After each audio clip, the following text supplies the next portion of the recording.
Après avoir passé quelques années à la retraite, il a encore été reconduit aux affaires, le général James Kabarebe, nommé le 1er décembre 2025 comme étant conseiller en matière de défense et en matière de sécurité au niveau du Rwanda. Officiellement, on vient de passer l'information où le gouvernement des États-Unis a invité les deux personnalités, à savoir le président congolais et le président rwandais, pour la signature de l'accord de Washington. Bonjour, bonsoir, nous vous saluons de partout, vous êtes en train de nous suivre. Aujourd'hui, nous sommes le 2 du mois de décembre 2025. À vous tous qui nous suivez, nous vous disons merci d'être connectés et d'être avec nous. Nous disons merci à vous tous qui nécessitez de nous suivre. Abonnez-vous, likez, partagez.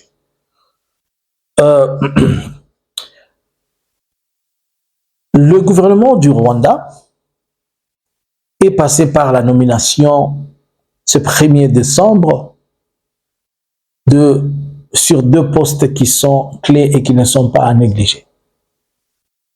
A été par signature du président du Rwanda, Paul Kagame, le docteur Usta Kayitesi, il est nommé ministre d'État des Affaires étrangères en remplacement de Olivier Nduhungirehe. Et ensuite, le général James Kabarebe, qui était à la retraite, qui devient aussi le conseiller chargé de défense et des questions sécuritaires.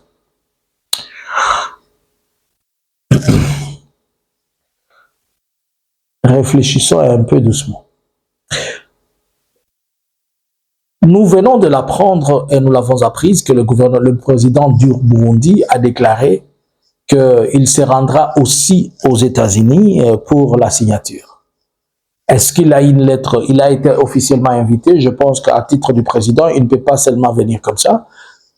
C'est tout à fait normal qu'il soit invité, mais l'annonce est faite à la dernière minute. On se pose la question, est-ce que ce n'est pas puisque les Kenyans étaient partis pour être témoins de la signature du côté rwandais, et c'est pourquoi aussi les côtés congolais, le président congolais cherche à avoir son allié Ndayishimiye d'être là comme son témoin. Nous pouvons comprendre que les choses sont en train de se dessiner clairement. Pendant que nous sommes en train tout le monde est en train de fixer les yeux sur les États-Unis pour que les deux présidents qui se regardent à Tom and Jerry arrivent finalement à signer. Nous sommes en train de regarder la situation et nous voyons l'arrivée de personnes chevronnées dans cette matière. Le Rwanda, par l'entremise de son président de la République, a signé une lettre, a fait passer officiellement des nominations. Et parmi les nominations, on parle en remplacement du ministre des Affaires étrangères. Celui qui vient en remplacement de Olivier Nduhungirehe, il a été aussi ministre vers le 2019. Il a été ministre des Affaires étrangères. Mais qu'est-ce qui fait donc qu'aujourd'hui, Kagame arrive à le remplacer? Est-ce que Olivier n'a pas bien exécuté sa tâche, ou bien on aimerait qu'il arrive à faire mieux que ce que Olivier Nduhungirehe faisait? Cependant, il y a des questions à se poser. Celui qui le remplace, c'est un docteur. Mais du côté congolais qui est en conflit, nous avons la vice-ministre des Affaires étrangères, puisqu'il est possible que la ministre des Affaires étrangères ne soit pas là, à moins qu'elle force de venir, mais vu son état de santé, prendre des avions, un avion qui va lui prendre presque 10 heures de vol, ça sera beaucoup. À ce fait, il est possible que si ce n'est pas elle, ça va être son adjoint. Et son adjoint, c'est Noëlla Ayagato, que nous connaissons tous. Mais quand nous regardons un peu l'équilibre par rapport à la vice-ministre des Affaires étrangères de la République démocratique du Congo, comparé au ministre des Affaires étrangères du Rwanda, ça nous crée une fossé et ça nous crée des questionnements. Nous pouvons nous poser des questions. Est-ce que la ministre congolaise sera-t-elle à la hauteur de pouvoir défendre les choses que le ministre rwandais pourra défendre? Est-ce que la vice-ministre actuelle, à moins qu'elle soit nommée, À moins qu'on puisse, par contre, à moins qu'on puisse nommer une autre personne, mais elle sera à la hauteur. Ce sont des questions que nous sommes en train de nous poser. Si vous regardez notre ministre des Affaires étrangères, la vice-ministre des Affaires étrangères, on parle d'elle, elle commence à se faire parler vers 2018. En 2018, elle entre dans un parti politique.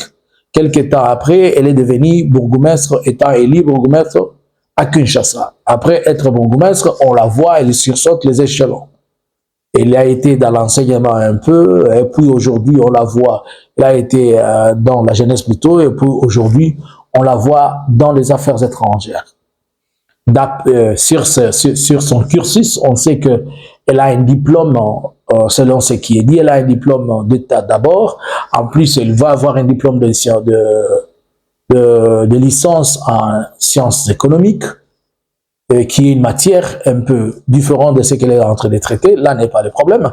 Mais on se pose des questions sur l'aspect expérience. Si nous regardons l'expérience que a le ministre des Affaires étrangères du Rwanda, le ministre des Affaires étrangères de la République démocratique du Congo, on peut se dire que notre diplomatie aura des problèmes.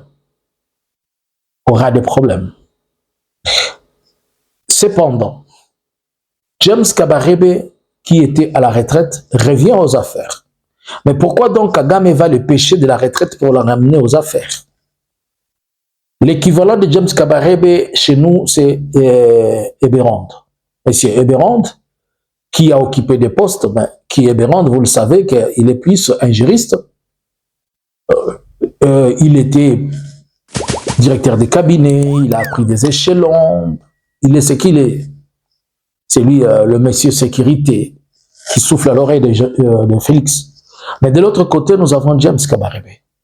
James Kabarebe, tout le monde, il est connu. Vous voyez James Kabarebe dans les années 96, à 94 à l'entrée de l'AFDL.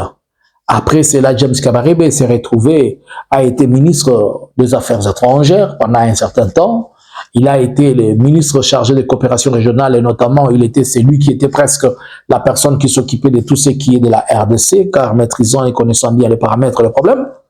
Alors, si aujourd'hui, on le ramène encore, c'est-à-dire que Kagame veut prendre tout son sérieux, mettre dans cet accord qu'il est en train de faire avec la RDC, que pour lui, ça ne sera pas juste un accord de complaisance comme les autres peuvent le penser, mais ça va être quelque chose pour lequel il s'est dit ici, mais bon, d'abord, il faut se rappeler que James Kabarebe a eu des problèmes pendant un certain temps, on a parlé de lui, et dans les rapports, on l'a accusé que c'était lui qui faisait la vente des minéraux du côté l'AFC M23, notamment sur ce qui est des minéraux de la carrière de mine de Roubaïa.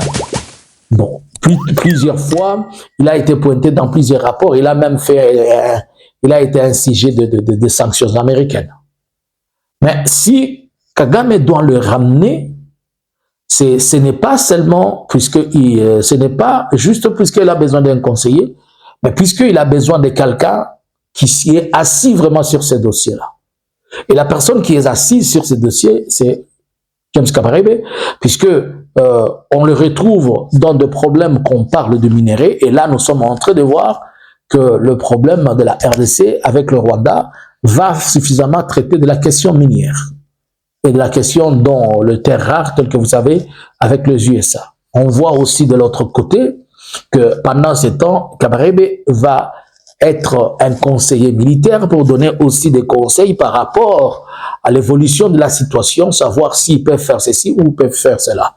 Donc c'est à la fois une posture de quelqu'un dont on veut envoyer un message diplomatique pour dire que nous sommes bien assis et bien préparés et que vous avez en face de vous quelqu'un qui maîtrise la situation et le problème. Mais ce qui est contraire, si on regarde en République démocratique du Congo, lorsque ces deux vont se retrouver, le président, il se retrouve avec l'autre président, avec son conseiller, celui-ci avec son conseiller, le poids entre James Kabarebe et Eberand, c'est vraiment, ça donne une penche. Ça penche un peu, puisque du côté rwandais, ils ont quelqu'un qui connaît la RDC à l'entièreté, qui connaît le problème le plus profond et qui a participé, qui est un acteur majeur dans ces problèmes, qui maîtrise les tenants et les aboutissants, qui maîtrise même des questions liées aux mines. que le conseiller de Kinshasa. Par contre, Kinshasa, deux fois, il se contente juste des rapports qu'on lui fait. Nous pouvons à ces moments-ci, précisément, être inquiets par rapport à la composition, par rapport à l'avenir diplomatique de notre pays, car pas seulement qu'on a affaire d'abord au Rwanda, mais nous commençons à avoir des problèmes de surpoids diplomatique.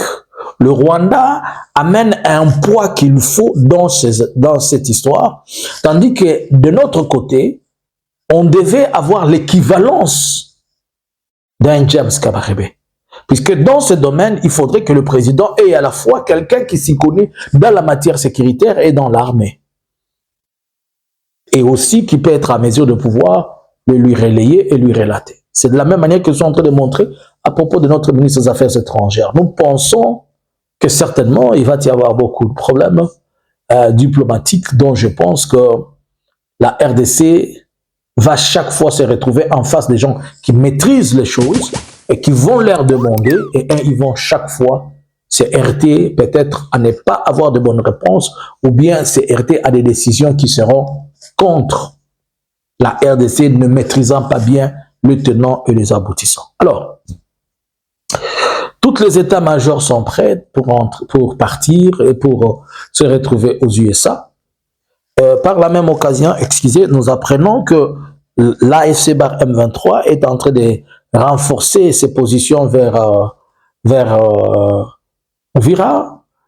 Certainement, on apprend qu'il y a un pont aussi qui avait été coupé au niveau de Mwenga. On savait qu'il y avait des ponts dont je vous avais dit que j'avais peur que le pont soit coupé. Mais le pont dont on a appris, c'est le pont en lien fait par le bois et la ligne.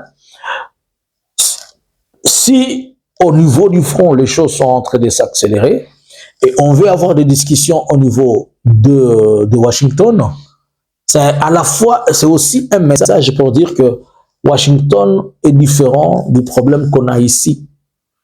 Résoudre Washington, c'est un aspect, et maintenant, on va entrer peut-être dans la phase qui suit.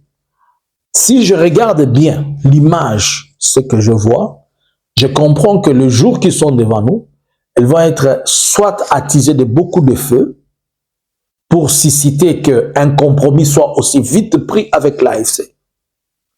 Un accord soit signé, ou soit il va encore y avoir des discussions, celui-ci a fait, celui-ci a fait, celui-ci a fait, qui vont nous conduire à des grandes chutes. Ne soyons pas totalement optimistes, ne soyons pas totalement naïfs pour croire et penser que cet accord va nous amener quelque chose de magique comme ça.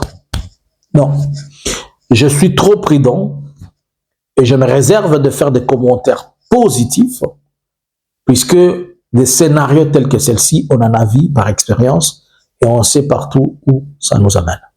Donc j'étais en train de brosser l'aspect général de ce qui nous attend d'ici 48 heures et je pense que les choses vont aller dans le sens où la positivité peut venir. N'espérons pas qu'après la signature, que le Rwanda va retirer ses troupes. Ça d'abord c'est faux, il faut oublier ça. Le Rwanda ne pourra retirer ses troupes que sur base de ce qui est écrit dans les textes. Et la RDC a l'obligation de faire beaucoup d'efforts pour démontrer ce qu'on lui demande, afin que ces frontières soient respectées comme il est en train de le dire. Mais l'autre problème le plus sérieux, c'est à résoudre avec l'AFC M23. Restons les yeux ouverts, mais beaucoup de choses sont quelque part entre parenthèses comme des doutes même pour Félix. C'est pourquoi il fait des tours. Quelqu'un qui a une signature avec les États-Unis ne devrait pas faire des tours comme ça. On voit des lettres, tout le monde est pressé. Le président du Parlement sera là-bas, la délégation de Cécile, le Premier ministre, la RDC va amener tout le monde, même les gens du village. La RDC va amener tout le monde, même les gens du village. Vous avez informé ça avant-hier. Et je vous rappelle aujourd'hui, il va amener tout le monde, même les gens du village. Alors, on garde les yeux sur cette histoire et on essaie de voir et de comprendre comment les choses vont se passer. Bonjour, bonsoir. Analysins Congo subscribers.